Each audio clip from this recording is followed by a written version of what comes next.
भक्ति हो। अरे नाम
सदगुरु पखारत रहिला।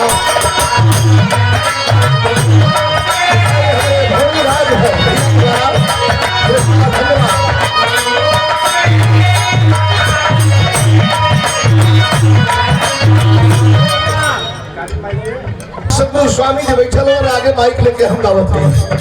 वो में एक लाइन रहा बड़ी खूबसूरत प्यारेलाल कवि का लिखल लाइन। यहाँ तमाम प्रतिनिधि साथी एकत्रित हैं, प्रधान से लेके राष्ट्रपति तक यह लाइन सबको छूती हुई निकल जाएगी। सदगुरु कृपा का अर्थ क्या है?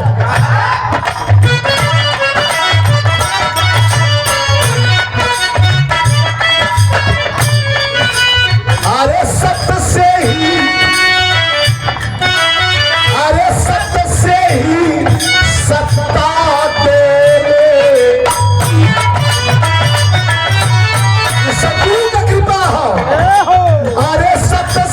सत्ता बोले मर्जी से बोले।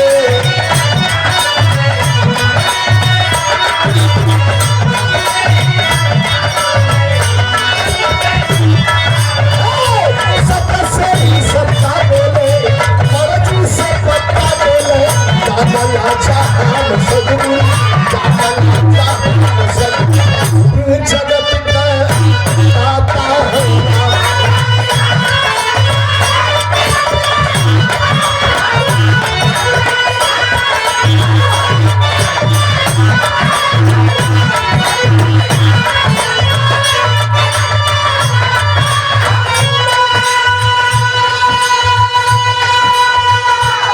लाइन आखिरी लाइन, प्रेम क्या है? क्या है? ये प्रेम ही है।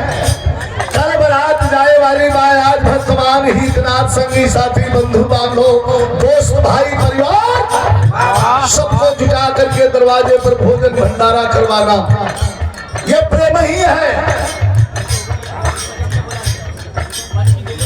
दरबार में भगवान के जाए के हर भोजन करे बने, जैसे आज सुंदर भोजन बना करके कल बेटे की शादी है और ये हमारे मोहन भैया, छेदी भैया, सोहन बाबू इस दरवाजे पर बुला करके भगवान के कार्यक्रम चलत बाद वही तरह भगवान के बुलावा रहल राजमहल में,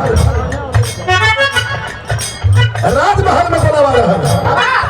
एक बार थाली बजा के आप लोग सम्मान करें हमारे रामधारी सिंह इंटर कॉलेज के प्रबंधक।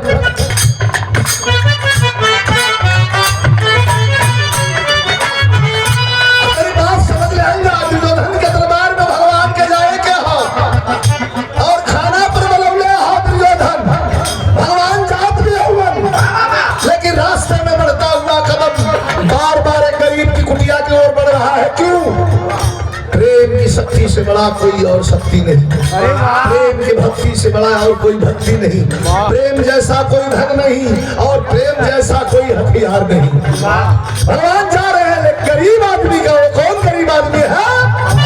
दासी पुत्र महात्मा विदुर कभी कहते हैं अरे भगत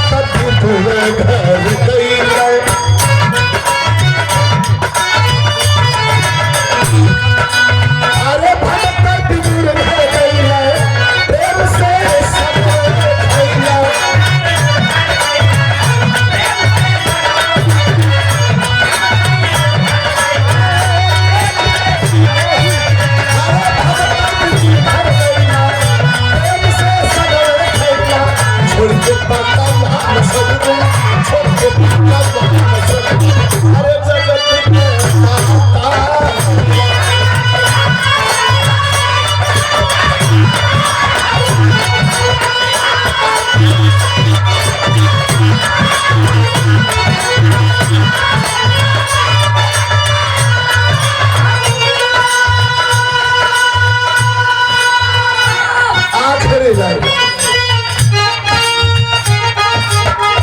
आखिरी लाइन गुरु घराने के परिचय स्वामी के शरण में समर्पित। अरे बिहारी गणेश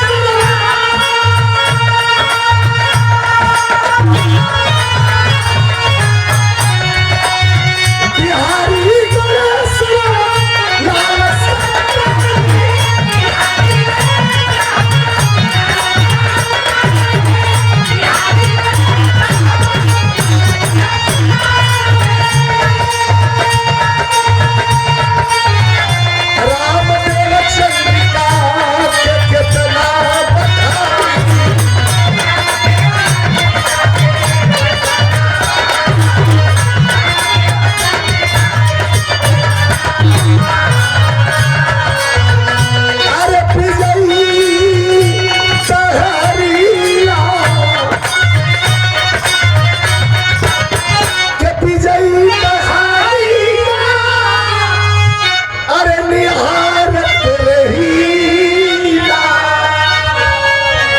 चरण सद्गुरु